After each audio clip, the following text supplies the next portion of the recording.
This is week one of a Johnny Gargano-less NXT, but I promise you, the NXT Championship picture just got a hell of a lot more interesting. Let's talk about it.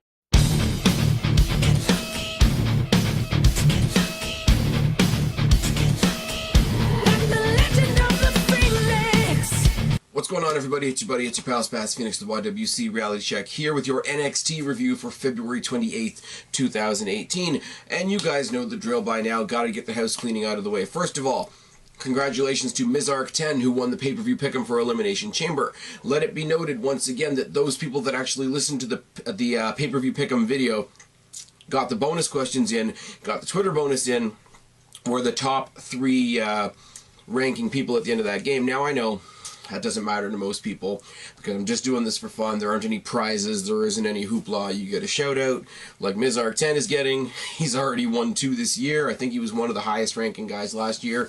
Congratulations to him. Also, those of you that were at the NXT Mississauga show that I met and got to hang out with a little bit and have a couple drinks with and whatever, shout out to you guys. NXT Mississauga, for those of you that don't live around here or don't care about house shows, I don't know what to tell you. Skip ahead a couple of minutes, because I'm going to talk about the house show. Now, I've already bragged about it a bunch. I've got it all over Twitter. Talked about it briefly in my 205 Live review last night. The first match of the night was Buddy Murphy versus the debuting Ricochet. Now, you guys know I don't do the indie thing. The closest thing to an indie that I watch is NXT. But from everything that I've been told, Ricochet / Prince Puma, you know, look forward to this guy moving forward. Buddy Murphy impressing me a lot more than he used to in the Blake and Murphy tag team. Ricochet was a lot of fun to watch. They do need to change up his music, however, because it's generic as fuck. Can't wait to see him debut on television. As I said last night, it's one thing to see somebody debut live for the first time. It's another thing to see how they translate on television. Nikki Cross versus Aaliyah was a lot of fun. Obviously, Mississauga is in the Greater Toronto area, so Aaliyah gets the hometown pop, but that pop was completely destroyed by the pop of Nikki Cross. Why is Nikki Cross not in the title picture? That's another story for another day. Sticking with Sanity for the second appearance of the night, we had Killian Dain taking on I don't know what to call him other than the German jobber Martel Bartel, who came out and did a bunch of shit, and it's all good. But the one thing that I will say, and I love my fellow Torontonians, Martel Bartel is German, and so when he's yelling no at Killian Dain, it sounds like 9, so every time he yelled 9, the crowd yelled 10, and that was a whole bunch of fun, but he got killed by Killian Dain. Roderick Strong taking on Fabian Aichner. Fabian Aichner is somebody that's growing in opinion as far as what I think of him. Great match. Roderick Strong is an anomaly right now because I'm loving what he's doing on 205 Live. I still don't care about him on NXT. I don't know what that says about me. Whatever. Great, fantastic in-ring match. Next up, we had Authors of Pain versus Young and Wolf. So Sanity has run the gambit. Really cool, and I know I've mentioned this before, but I have to say it again. Really cool that all the members of Sanity, except for maybe Alexander Wolf, have their own version, their own remix of the Sanity theme. That's a really, really nice touch. Young and Wolf versus Authors of Pain. It's a match that we see a lot. So on the one hand, it was like really, really cool. Authors of Pain live are awesome. Sanity, I got a soft spot. Again, Eric Young, being from Canada, got a huge pop. But it's a match we've seen. Doesn't mean it was any better, doesn't mean it was any worse, but it is a match we've seen. Ember Moon defending the championship against Bianca Belair. Decent match. We didn't see a whole lot of the hair whip bullshit gimmick, which allowed us to actually see that Bianca Belair is fucking decent in the ring. Big old eclipse off the top rope, which looks 10 times more impressive live. Cool match. Now, if we can get rid of the hair whip gimmick and the EST garbage, that would be great. Didn't see Kairi Sane on this show. Kairi Sane and the Undisputed Era were missing from this show. Apparently they were doing another show in the States at the same time, so I don't really know what they got. Velveteen Dream versus Aleister Black is another takeover rematch. Fantastic fucking match. Aleister Black live and in person is fucking amazing. And the main event was Almas and Vega versus Gargano and Candice LeRae, which was not only a lot of fun, not only there was a couple of people a couple rows in front of us that were pretty inebriated, chanting some pretty fucked up shit most of the night. Gargano got a "You Got Fired" chant, which they actually addressed on this week's episode of NXT, which I thought was really, really clever, and I'm sure was a creative move by William Regal.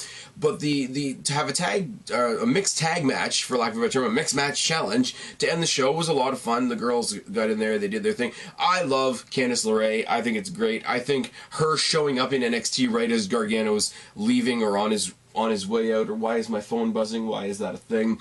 To have her coming into NXT as Johnny Gargano is kayfabe leaving is it's good in a way, because it doesn't mean it means that she's going to get a chance to exist outside of just being Gargano's wife, which, if you don't watch the indies, is kind of what she is right now, and it's even how she was introduced at the pay-per-view and on NXT last week in the match with Almas. The match was great. Gargano's over. Okay, despite the hecklers, Gargano's over his shit. He did a farewell speech at the end. You know, wherever I go, no matter what I do, I've got all your guys' support, and I will always be NXT and all that. And it's great because he did incorporate the goofballs that were a couple rows in front of me. That were chanting stuff like "You Got Fired," etc., Mrs. Wrestling, and all this kind of thing. And he's like, I love you guys, even you idiots in the front row. And then the idiots in the front row started chanting "We are idiots," which is fucking wonderful. As I say, go back a few videos. I know it's not very exciting. I always throw my pictures up in a slideshow-esque video for you guys. For anybody that's interested in them, they're not great. I'm taking them on my phone. Let's be real for a second. But if you want to get a look at that, get a look at the debut of Ricochet, get a look at the mixed match challenge match with Gargano and Candice LeRae. Lots of fun. Really, really good show. Never been to the Hershey Center. It's like 20 minutes from my house. It's a pretty decent facility, even though security were assholes about us taking any pictures of anybody, even though you're allowed to, as long as you're not taking videos. So they can fuck themselves. That being said, if you want to go check out the pictures, if you want to go check out the slideshow, it's there. If you wanted my thoughts on the show, there they are in a very brief, condensed form. Moving on, go up to the annotation up above. Please check out my coverage of 205 Live NXT. Check out my off-the-cuff and Q&A series. And please, please, if you feel the need, add some questions to the Q&A. The next Q&A will be going up at the end of March, which is, well, it's basically tomorrow, isn't it? March is tomorrow. It's 28th. Short month, etc., etc. But I said it last night, I will reiterate it here. The Q&A, hopefully, you guys know how my schedule goes, but hopefully it will either go up the Monday or the Friday before WrestleMania weekend. So that is that. And we go into this week's episode of NXT. The one thing I do want to mention before we talk about this week's episode of NXT is Ciampa on Twitter announcing that he's celebrating the first week of NXT without Johnny Gargano, and then he refers to himself as the trademark killer or whatever, because he always made his attacks on Johnny Gargano after the little copyright WWE NXT thing appeared in the corner. Now somebody has compared him to Marvel, because Marvel always does the post-credit scenes, and Black Panther, the post-credit scenes left something to be desired. Oh, also, if you want, go back a couple of videos and see what me and Kristen thought of Black Panther. Totally not wrestling related, but, well, I mean, actually it is, because Titus O'Neil is using Black Panther and young people to put himself over on Twitter. Yes. But Ciampa calling himself the trademark killer, and other people comparing him to Marvel because he's like a post-credit scene is kind of funny as well. I don't know why my chair is doing fucked up things, so if you see me shifting, it's because my chair keeps wanting to move back, and that's not fun at all. We start off the night, obviously, by replaying Almas versus Gargano last night, complete with the screw-over, and in a nice little touch, they go to Mauro Ranallo on commentary, who wishes Johnny Gargano best of luck in his future endeavors, which is great. Now, there's a couple of things here. Now, the whole, like, loser leaves town thing has been done to death. It's been done over the years. It's by far not a new concept. But they really do twist the knife in real hard on Johnny Gargano, really pulling at our heartstrings. Not only did he lose in a fuck finish, not only did the announcer then come on and say, Johnny Gargano is your loser, and now he must leave NXT. They start off the show tonight, Mauro Ranallo wishing him the best of luck in his future endeavors. And there's more to come. First match of the night, sort of unexpected highlight of the night, was Velveteen Dream versus Tyler Bate. Now, I don't say unexpected because I don't expect a good match from these guys. I say unexpected because going into tonight, going into this week's episode of NXT, we were looking forward to Kairi Sane versus Shayna Baszler. We weren't necessarily hanging all of our hopes and dreams on this week's episode on Tyler Bate versus Velveteen Dream. But here we go. Test of strength. Dream works the arm to start. Bate reverses, working the wrist and the fingers. Now, as I've said, and I'm going to talk it to death, I love the fact that 205 Live, the UK guys in NXT are all crossing over. I love watching the UK guys when they do the joint manipulation, because they're not doing big, bombastic, you know, throws and spots and whatever. They're taking your finger and making you watch as you break your fucking fingers. It's fucking great. Drop kick by Bate and Dream bails out. Snapmare by Dream, collar and elbow tie up, and a headlock by Bate. Boot by Dream, knees to the ribs and an elbow to the back of the neck. A toss suplex and an elbow drop by Dream, and a shower of elbows. Double axe handle by Dream. Modified Steiner recliner by Dream was nice. He did it a couple different ways. The first time he did the modified Steiner recliner, he sort of figure forward his arms around Bate's neck. The second time he just does the typical, like, the Benoit clutch style. Neither one of them quite being the Steiner recliner, but that's what I'm going to compare it to because I can, and it's my channel, and if you want to call it something else, put it down in the box below. They trade some punches, and there's a bicycle kick by Bate, an uppercut, exploder suplex by Bate, an airplane spin. Dream elbows his way out of the airplane spin, and one of the guys on commentary says that's the first time anybody's ever done that out of an airplane spin, which I really, really doubt a whole bunch. Boot by Bate, lariat by Dream, and a backdrop spinebuster by Dream. They trade forearms. There's a double headbutt spot where they're both down. Drop kick by Bate. But then Bate tries for the superplex, gets crotched on the top rope, wipes out to the mat, eats a purple rainmaker, and Dream gets the win. Now, we're going to be talking a lot about the Dusty Classic in the next little bit, and one team that I really enjoy is Mustache Mountain, which is Tyler Bate and Trent Seven. Now, Trent Seven hasn't been seen on TV much at all, and Tyler Bate is getting buried on every show that he's on, because apparently he's got heat in the back. So, while I would love to be behind this team, I don't really have much faith in them, you know, doing anything or going anywhere, which is really, really unfortunate. I don't have the bracket in front. Actually, you know what? Fuck it. Excuse my non-professionalism, but I do actually have the bracket. They are facing... What the fuck? Sorry for the darkness, guys. They are facing... Oh, they are facing Lorcan and Birch in the first round. That will be a match that will kill people. I'm going to probably do a video sometime later on the brackets and what I think of the Dusty Classic, etc. I was going to do one for the tournament when they announced the tournament for the Cruiserweights, but they didn't tell us who was in it until they were coming out practically, so that really wasn't possible. Lost my place because that's what I do. It's late in the day. Authors of Pain cut a promo in the back. Their backstage promos are getting better. They're starting to sound a little more human and a lot less robotic, which is great. Obviously, they're led by Paul Ellering, who's a great promo.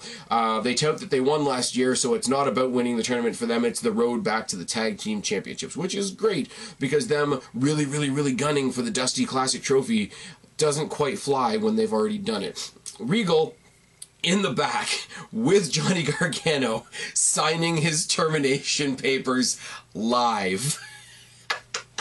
I can't with this shit. You have him not job because they were great fucking matches, but you have him lose 4 straight matches to Almas.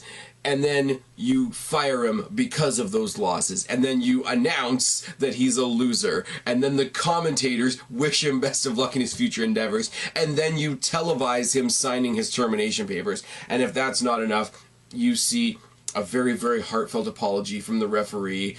Really, really sorry I had to be the one to count the 3 count that cost you your job. I fucked up. My bad. I'm out. Fucking hell, it's not a good time to be Johnny Gargano. Adam Cole versus Cesar Bononi, and I don't know why this segment happened. You guys know me. I told the ROH guys when they first came to NXT they would have to win me over because I'm not an ROH guy. I like the Undisputed Era. I'm kind of bummed that they weren't at the Mississauga show.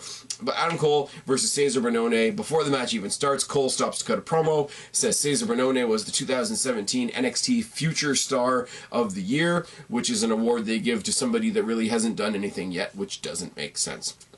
They pretend to try to recruit him. They whip out a t-shirt and whatever, and he's looking at the t-shirt. He eats an elbow and a forearm from Adam Cole. Mudhole stomp. He gets a boot in and a huge Michinoku driver that looked like it looked like a botch. It looked like Adam Cole was driven down on his shoulder, which would really, really suck. But he gets up, hits him with a super kick, hits him with a running knee to the back of the head, and gets the win. They triple team him after the match, but not even that long because he really doesn't matter. That's why they give him the award that you give to the guy that hasn't done anything yet. Here's an award to say you're going to be a star in the future. NXT doesn't have very many misses, but this was a miss. They do a video package, which I thought was great. WWE, NXT being part of WWE, always great at their video packages, always great at their production value and all that. It transitions from the Mae Young Classic, Kairi Sane and Shayna Baszler being in the main event, to all the drama that has happened between Shayna Baszler, Kairi Sane, and the NXT champion Ember Moon. This was a great package. This was a great package that they should have put on before the match. But they didn't. We see the Street Profits on the street interviewing each other about who they think is going to win the Dusty Rhodes Tag Team Classic. And, of course, each of them playing a random person on the street says, I think the Street Profits are going to win, which is great. And then we figure out that TM61 is going to take on the Authors of Pain next week in the first match of the aforementioned Dusty Classic. And they really, really do hammer home the fact that this was the final of the last Dusty Classic. Now, Authors of Pain are long overdue for going to the main roster, and I don't give a shit about TM61. So for me, personally, this is not a good way to start off the tournament, but at least we're getting that match out of the way. And it seems like we're only getting one tournament match per week, which could be good or bad. I was saying when I did the preview video with Guapo for Elimination Chamber, I hope that they do what they did last year, or whenever the last Dusty Classic was, where they do some of these matches at house shows and play the house show matches on the NXT program, because it gives it a different feel. It gives the Dusty Rhodes Classic a different feel. It gives the tournament its own environment, which is good. As opposed to just making it a part of the show. Basically, same thing on 205 Live. They didn't really give it a different feel, but they've made the whole show about the tournament, other than that one week that they had a tag team match with the Lucha House Party, which is kind of retarded. Moving on. Kairi Sane versus Shayna Baszler we thought was going to be the main event, but no, the main event was a segment. Oh yes. Kairi Sane versus Shayna Baszler starts facebomb by Shayna and right hands by Sane. Takedown and a front facelock by Shayna and a side headlock. Shayna eats the turnbuckle, boot by Shayna as she recovers, knee strikes by Shayna. Then she works over the arm, then she works over the wrist, the fingers, kind of like the UK guys earlier on in the night. Corner high knee by Shayna, kick to the back, Kimura wrist lock combination. Now, what I mean by that is you can imagine somebody like a Brock Lesnar locking on the Kimura where you're fucking up the arm and the whole focus is on the arm. She's got her in a Kimura, but she's also fucking with her wrist. And I'm sorry to say it, and I don't really want to be discriminatory against Kairi Sane, but she's a tiny person. So when you put those moves on a person like that, it's like I use Sasha Banks as the example all the time, or Kalisto last night on 205 Live. When you put it on a smaller person, it looks like you're about to snap them in half.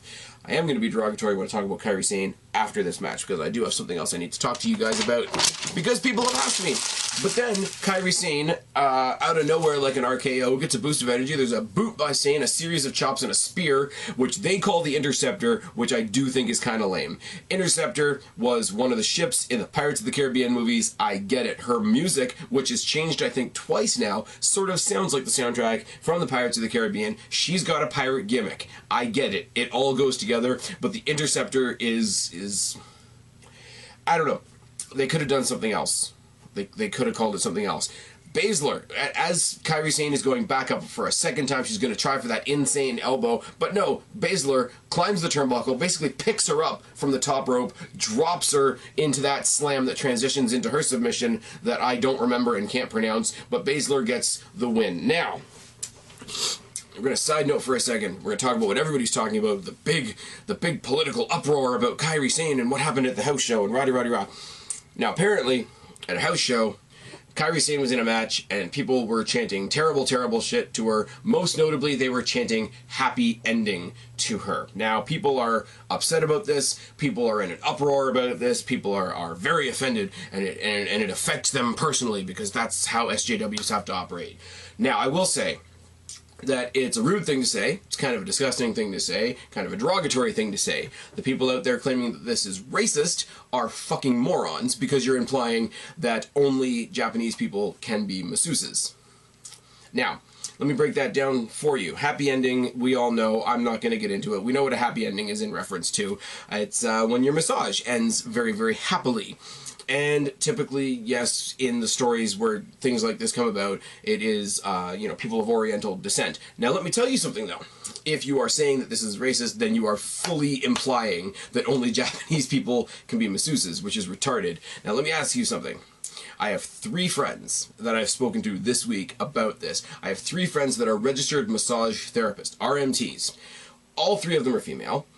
All 3 of them have been propositioned in ways like this, and I'm not going to get further into that, you know, the whole happy ending gimmick. Now, let me tell you something. Do you think any of the 3 people that I spoke to this week that are RMTs that have been propositioned in such ways, which is disgusting, don't get me wrong, it is disgusting, that's not where I'm going with this. 2 of them are white, 1 of them is black. None of them are Oriental. None of them are Japanese, like Kairi Sane is Japanese, and good for her. So if you're going that extra SJW mile to try and make this a race issue, you fail. I'm not defending these people at this show, because what they said was disgusting, disrespectful, misogynistic, whatever you want to say, etc. But when you want to go that extra mile and just take it to that level that's not true, I gotta call you on it, because y'all are full of shit. Oh, yes. Oh, yes. Now, let's get back into the main event segment, because this looked like it was going to fall apart too. We got Andrade Cien Almas, along with the Spanish Trish Stratus, Zelina Vega, coming out, bragging about the win, bragging about getting rid of Gargano, talking about Johnny Wrestling being Johnny Loser, that Almas's new name is Mr. 4-0, and then Almas got the microphone. Dear NXT, you do a lot of things correctly. There's not a whole lot of misses. Giving Andrade Cien Almas a microphone is a miss, especially when you have Zelina Vega, who's not only a fantastic wrestler, I found out last Thursday, but also carries him mic-wise. She is his Paul Heyman. Leave it that way. You don't need to do that shit. Remember when we heard Brock Lesnar do the whole scream on the outside of the ring and everybody turned it into a meme, and, you know, Brock Lesnar's credibility kind of took a hit there for a second? Like, just don't do it. They cut their promo, and they stood in the ring with their music playing afterwards for a long period of time, and it was one of those things where, okay, you're staying in the ring a little too long, somebody's going to interrupt you, somebody's going to attack you, etc., etc., etc. But it doesn't happen. They make their way all the way back up to the stageway, back up to the rampway, and Aleister Black comes out. And I'm thinking he's going to attack them on the stageway, which would be great. But he didn't. He come up, I don't know where they are in, like, center stage in Atlanta. I'm not familiar with the facility, obviously, but he comes from another side entrance, and he makes his way to the ring. He's got a microphone. He's about to talk. He's about to make his intentions for the NXT Championship known. And once again, we hear Killian Dain's remix of the Sanity theme, and out he comes from the crowd. I don't know. He kind of appears at ringside and gets in the ring. Killian Dain comes in from the crowd, stares down Aleister Black, screams in his face, "You're in my path," and they brawl, which is wonderful. Dain lays out Aleister Black as Almas and Vega quickly take their leave of the building. This was cool. The Almas and Vega promo, I'm not gonna lie, was really awkward. Them capitalizing 100% on the fact that they got rid of NXT's Daniel Bryan is fucking wonderful. Aleister Black making his presence known, but not even getting to say anything, and immediately getting cut off by Killian Dain. You might laugh at me. I make these comparisons a lot, and if it starts with "you might laugh at me," you know you're probably going to laugh at me. It made me think of the first time Undertaker and technically the second time Triple H and Undertaker fought at Mania, and all they did to announce the match was Undertaker came out, who was about to cut a promo. He got cut off by Triple H with the DX music. He doesn't get to cut a promo. They both look at the WrestleMania sign, and that's all you need to indicate that these guys are going to have a match at Mania. This was kind of the same. I mean, you heard Killian Dain yelling at him off mic, but neither one of them cut a promo. Almas cut kind of a bad promo because it was in really broken English. These two beat the shit out of each other. I'm more excited. I shouldn't say that. I am equally excited to see Aleister Black go against Killian Dain as I am to see either one of them go up against Almas for the championship. I think it's going to be Aleister Black. Killian Dain is in a faction and he's not the leader, so it would be really, really groundbreaking if the guy that's not the leader of the group is the one that ends up with the main title of the brand. It could be interesting, but then you could break up Sanity and then you'd have a match between Eric Young and Killian Dain, which could be entertaining, but I don't know how good it would be. Just saying. like I say, the segment started out kind of iffy. Aleister Black and Killian Dain, without really saying a word, saved it, got me excited about the new NXT title picture. Gargano, Ciampa, we'll see what they do with that later on down the line. But that's it for this week. Please join me next week, 205 Live. We know we're getting Mustafa Ali versus Buddy Murphy and Mark Andrews versus Drew Gulak. I know who I want to win those matches. I don't know if it's necessarily going to happen that way. And next week on NXT, we got the Authors of Pain versus TM61. Yay, come back and suffer with me, I guess. But until then, I've been Spaz, your YWC reality check. Subscribe up there, talk down there, start a conversation. Keep all these conversations going. Don't be a stranger. I will talk to each and every last one of you later. But for right now, I am tagging out. Bye, guys. Freak